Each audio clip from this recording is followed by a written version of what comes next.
बढ़ जाओगे तो फिर प्रार्थना करने का मजा आएगा। आप कैसे उस लेवल में बढ़ सकते हो?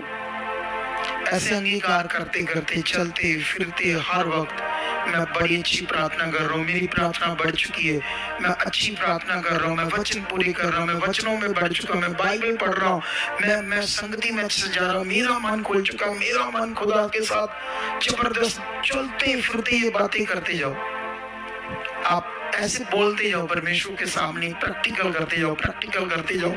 कितनों को बात समझ आई? जब ये प्रैक्टिकल करते जाओगे करते जाओगे करते जाओगे तो आपको समझ आएगी परमेश्वर की ताकत और परमेश्वर जीवित है। ये सारी बातें आपको क्या आएगी?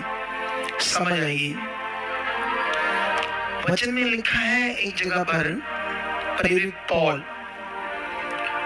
जहाज पर था, क्योंकि वो क्या करता था, उसके जितना बड़ा दुनिया में कोई अगुवा नहीं हुआ आज तक। वैसे तो उससे भी ज्यादा सेवा की है अभी लोगों ने, लेकिन जिस तरह उसने सेवा की उस तरह किसी ने नहीं की, निस्वार्थ। कितनों को बात समझ आई?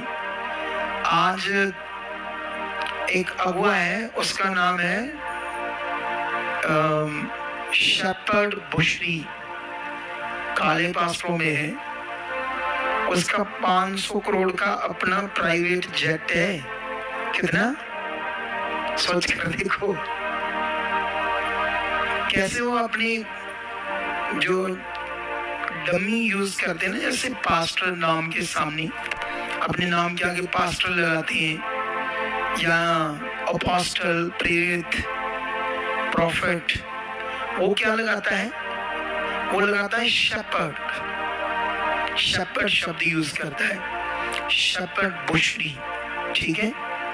और वो सरकार में भी है, गवर्नमेंट में भी वो किसी अदारे के ऊपर है, क्योंकि वहां बहुत सारे प्रभु में आगे क्रिश्चियन लोग बन गए, तो इसलिए वोट्स उनकी है, तो वो पास्टर किसी ओहदे पर भी है सरकार में, लेकिन उसके पास अपना प्राइवेट जेट है। सोचो, पौलुस ने इन चीजों पर विश्वास नहीं किया। उसने जो सेवा की ना, वाह, उसकी जैसे सेवा कोई नहीं कर सकता है इस दुनिया में। लेकिन आज भी परमेश्वर आपको ऐसी चीजें दे सकता है। मैं जैसे दिन को भी बोल रहा था, दिन को एक बड़ा आत्मा से अच्छा पॉइंट दे रहा था लोगों को कि एक्चुअली में परमेश्वर का राज पृथ्वी का नहीं है, उसका राज स्वर्ग का है। हम सब स्वर्ग के राज के लिए तैयार हुए हैं। हमारी असली संपत्ति आत्मिक चीजें हैं, लेकिन आत्मिक चीजों की खोज हमारी जिंदगी में कम है और शरीर की चीजों की खोज ज्यादा है। कितनों को बात समझ आई? लेकिन अगर वही हमारा मन आत्मिक चीजों में लग जाए, आत्मिक चीजों की प्राप्ति में लग जाए, तो ये शरीरिक चीजें आपके पीछे आ जाएंगी बहुत सारी, क्योंकि परमेश्वर खुश होगा ना कि इनको अब मैं जितना भी दूंगा ये इन चीजों पर मन नहीं लगाएंगे, भटकेंगे नहीं, ये आगे पीछे नहीं होंगे, और वो फिर ज्यादा देगा आपको। तो क्या करना चाहिए हमें? हमें आत्मिक चीजों की खोज में लगना चाहिए या शारीरिक चीजों की खोज में? हमें आत्मिक चीजों की खोज में लगना चाहिए, क्योंकि जो चेले थे ये बात वो जान गए थे, इसीलिए उन्होंने संसार की चीजों पर मन नहीं लगाया। उन्होंने अपना जीवन किसको दे दिया? उन्हें मौत तक मिली, लेकिन उन्होंने मौत भी ले ली, लेकिन अपना काम पृथ्वी पर पूरा कर दिया। अगर वो पूरा न कर दे तो आज हम उस वचन को लेकर आराम से मजे न ले रहे होते प्रभु के राज के। हालेलुया।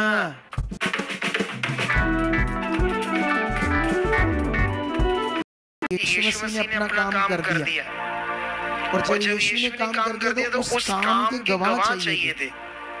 इसीलिए उसने 12 चेलों को साथ रखा था, ताकि वो एक तो उसको देखते रहे यीशु क्या कर रहा है, क्या कर रहा है, ठीक है। तो वो 12 चेले 3.5 साल तक उसको देखते रहे। वो लंगड़े चला रहा है, अंधों की आंखें खोल रहा है, वो यहूदी उसका विरोध कर रहे हैं, वो कैसे जवाब दे रहा है, क्या दृष्टांत दे रहा है, कौन सा ज्ञान दे रहा है, वो सब सुन रहे, सब चीजें उसके साथ रहकर देख रहे। मुर्दे तक वो जिंदा कर रहा है, पानियों पर चल रहा है, तूफानों को वो रोक रहा है, उनके सामने सारी चीजें जब वो प्रकट कर रहा था। तो उसके बाद यीशु मसीह ने क्रूसीफाई होना था सारे जगत के लिए, क्योंकि एक्चुअली में जो मेन था इस पृथ्वी के इंसान को बचाना, वो था यीशु मसीह की क्रूसीफाई। अगर यीशु मसीह क्रूसीफाई नहीं होता, अपनी कुर्बानी नहीं देता, अपना पवित्र लहू नहीं बहाता, सारे जगत के पापों के लिए प्रायश्चित नहीं करता, तो मनुष्य कभी भी उसको जीवन में वो प्रवेश नहीं कर सकता था। तो इसलिए उस काम का, सारी बातों का गवाह चाहिए थे। तो गवाह कौन थे यीशु मसीह के जाने के बाद? 12 चेले। हालेलुया। बड़े-बड़े याजक, बड़े-बड़े एजुकेटेड अगुवे, फरीसी, शास्त्री। अब यीशु मसीह तो मर गया और तीसरे दिन मुर्दों में क्या हो गया, ये भी उन्होंने देखा। 40 दिन जिंदा होकर यीशु मसीह उनके साथ रहा, ये भी उन्होंने देखा। और जिंदा होने के बाद वो स्वर्ग में चला जाता है, जीवन उनके सामने आंखों के उड़कर, ये भी उन्होंने देखा। अब इन सारी बातों की गवाही देनी थी उन्होंने। और साथ में यीशु मसीह ने कहा, मैं जाऊंगा, वो अपनी जगह तुम्हें एक और सहायक दूंगा, जो स्वर्ग में तुम्हारे क्या रहेगा, साथ रहेगा। वो कौन था? पवित्र आत्मा।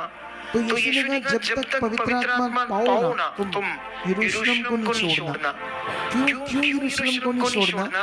क्योंकि सब कुछ यरूशलेम में हुआ था, तो वही उन बातों को प्रकट करना था परमेश्वर ने। तो जब उन पर पवित्र आत्मा उतरा, तो यीशु मसीह ने कहा, जब तुम पवित्र आत्मा पालोगे ना, तो पवित्र आत्मा के द्वारा क्या करना? शक्ति को प्रकट करना, सामर्थ को प्रकट करना।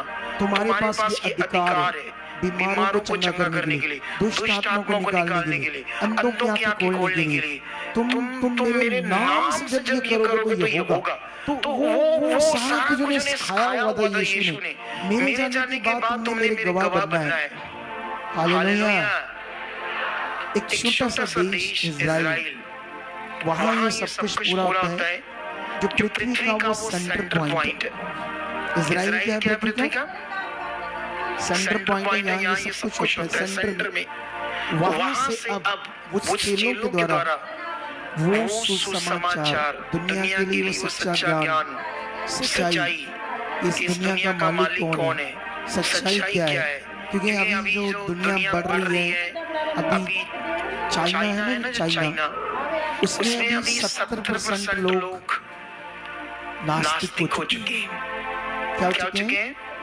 उस देश में धर्म नाम की चीज खत्म हो रही है। ठीक है, एक चीज तो अच्छी भी है, धर्म तो हम भी नहीं मानते धर्म को, हम तो मानते सच्चाई को। उसको मानते, हम तो जानते हम सब मनुष्य उस परमेश्वर के बनाए हुए।